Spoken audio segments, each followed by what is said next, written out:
I have this oak here that's been sitting on my rack for quite a while. I also found this picture of this table that I thought I'd like to make. It has a bit of bends incorporated into it, but I like the features of the table. And recently I saw it recreated on Facebook, one of the groups that I'm in.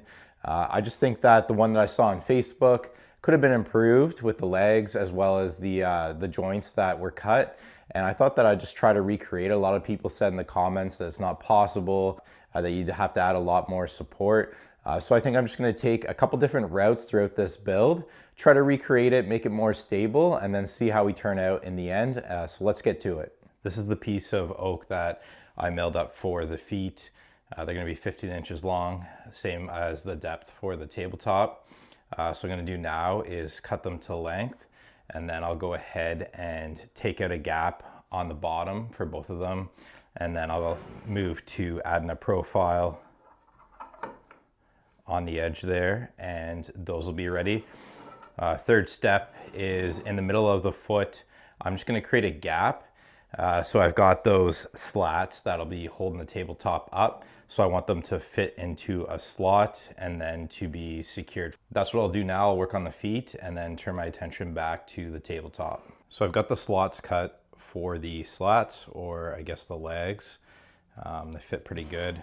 Just do a test fit here. Moving ahead to finish off the feet.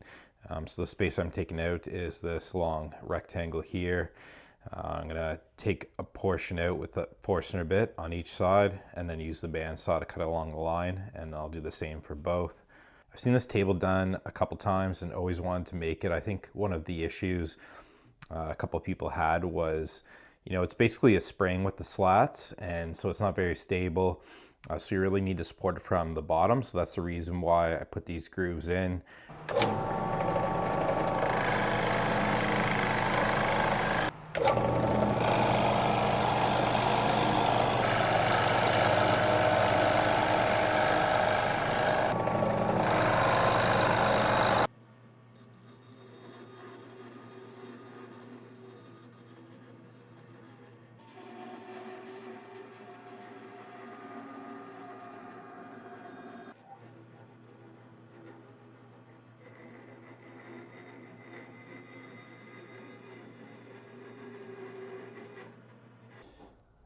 So I only took out this much space because I really need as much as I can get to hold those 6 slats together for support, so it's not wobbly or bouncy.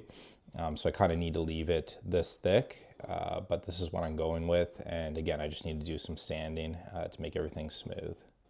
Maybe some chisel work as well.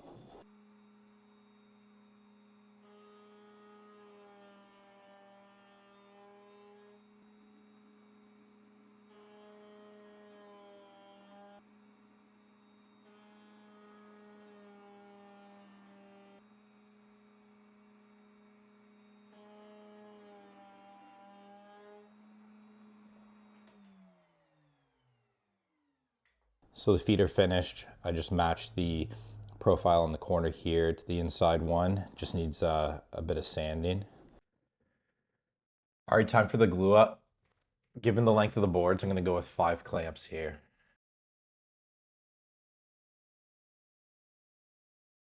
Okay, so I've got my 2 pieces for the top here. Each one is 1 3/8. I've got it milled down, cut to depth. And what I'm gonna do is glue it up here. And then after that, I will cut it in the middle and then glue it again, and then cut the width, which is gonna be 20 inches wide. So 15 inches deep, 20 inches wide. Okay, so it's the next morning. I just let it sit overnight because I did the glue up late last night. So I had time to think about it and change my approach. Instead of cutting this in half and then doing another glue up of the 4 boards, what I'm gonna do is I'll cut it in half down to size, so the 20 inches wide. And then I'll cut the dado grooves in each side of it for each set of boards. And then finally I'll do my glue up, and I think it's better to do that way. It's safer, but I'll struggle with it less instead of a whole 20 inch by 15. Just easier to deal with.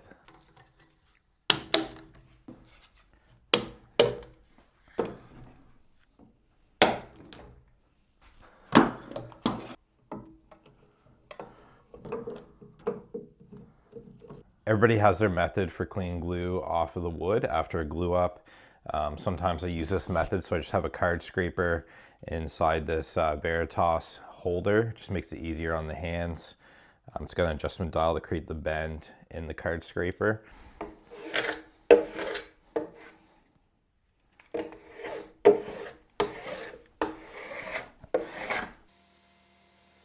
I'm going to go ahead here and build a jig just for this project.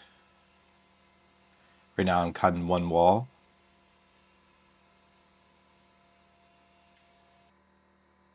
Checking how that wall fits.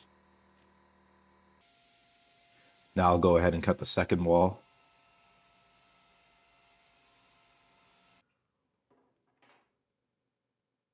Both fit pretty good. And the last piece is the top.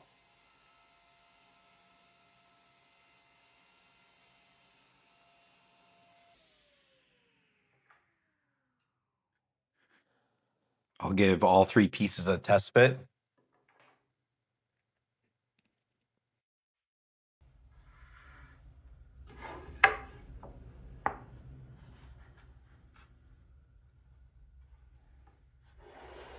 Everything glides along the fence pretty well. I put some glue on this, but I'm just going to put some brad nails to hold it together.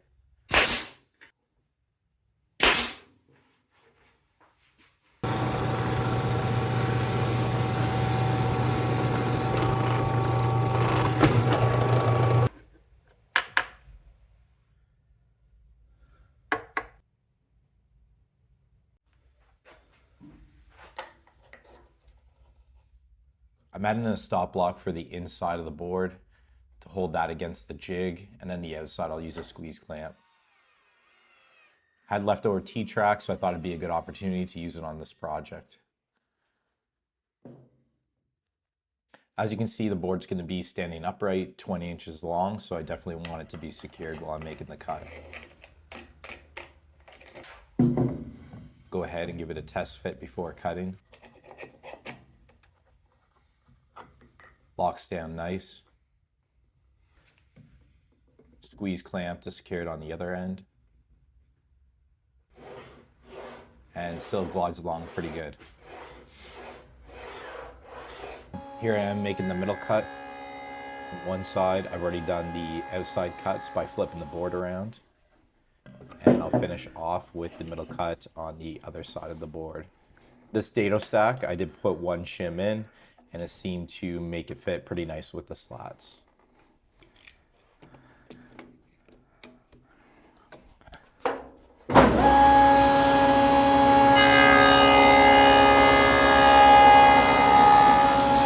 Taking a look at the two boards, the cuts the dado stack made. Everything is the same depth and no tear out on either one of these. So I put one slat in just to make sure that I've got everything looking proper.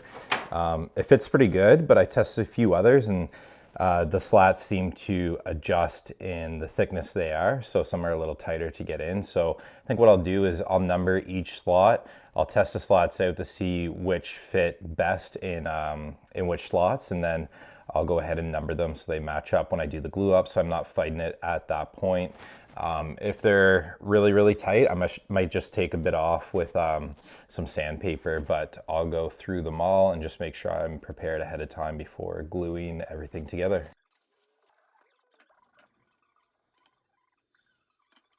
Getting ready to glue the top boards together. Go ahead and spread that with my finger. I'm going to add a pipe clamp to the top just to make sure that my alignment is proper. So on the middle seam there is where I'll add it.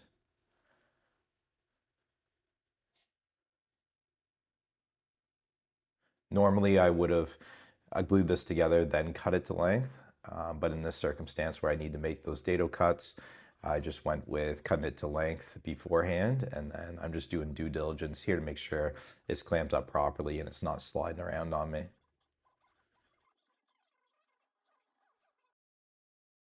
I'll let that dry. It's time to start milling some boards for the rest of the slats. I need to make a bunch of cuts, just over 1/4 inch thick for the slats. I'll just keep moving my table saw fence over until I have them all.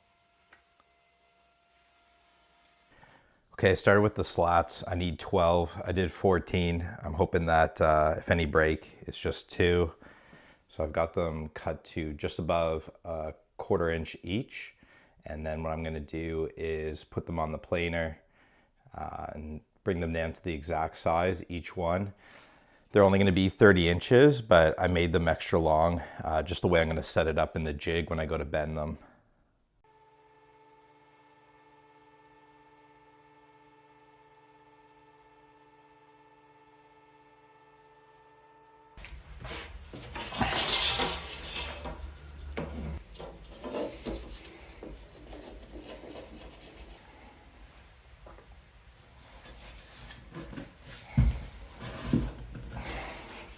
So I finished the glue up, everything is dry. Went really well. Put a square up to each slat just to make sure it's at 90 degrees. I was gonna build a jig for the glue up to put these slats in, but once I did test fit them, I realized that it was probably gonna be better to do it vertically. They slid in snug to the area. There was no movement with them, so there was a little bit of pressure that I had to apply. I knew they wouldn't fall out of alignment. I didn't have anything holding them in place vertically. They just sat there and held themselves. As I glued them up as well, nothing moved out of place. I kept checking. So I'm pretty happy with the results so far. I have the height of what I want the table to be. What I'm gonna do now is figure out the distance from the bottom of the tabletop to where I want the top of the feet to be. And then once that's complete, I'll be able to go ahead and lay this on its side.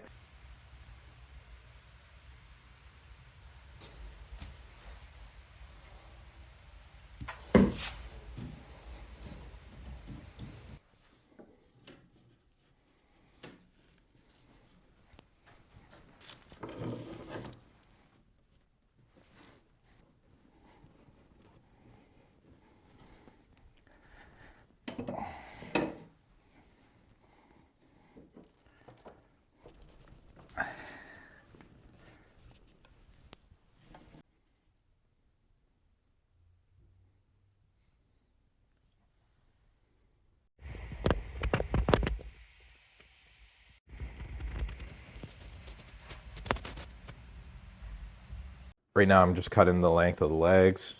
I start to smell something. I'm having trouble cutting it. It's pretty slow. I've never had this much trouble before, but I did lend my circular saw out to somebody, so I'm gonna figure out what the problem is. And as you can probably guess it, the blade's on backwards.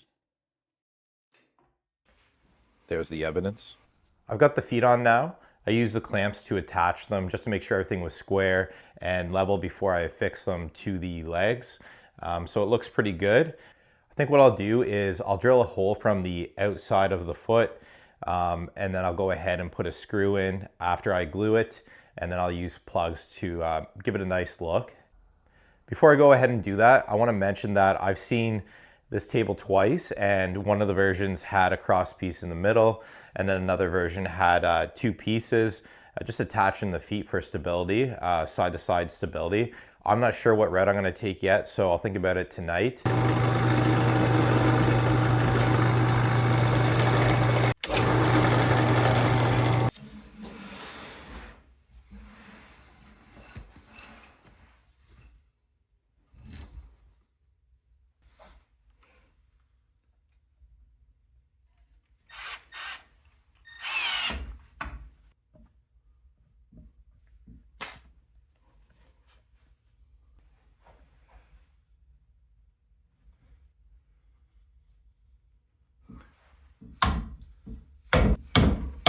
So that's it. This one's complete. I did change my mind, so I put in 2 1-inch pieces here at the bottom just to stabilize the legs. I think the design is pretty simple. I saw it on another table that's similar.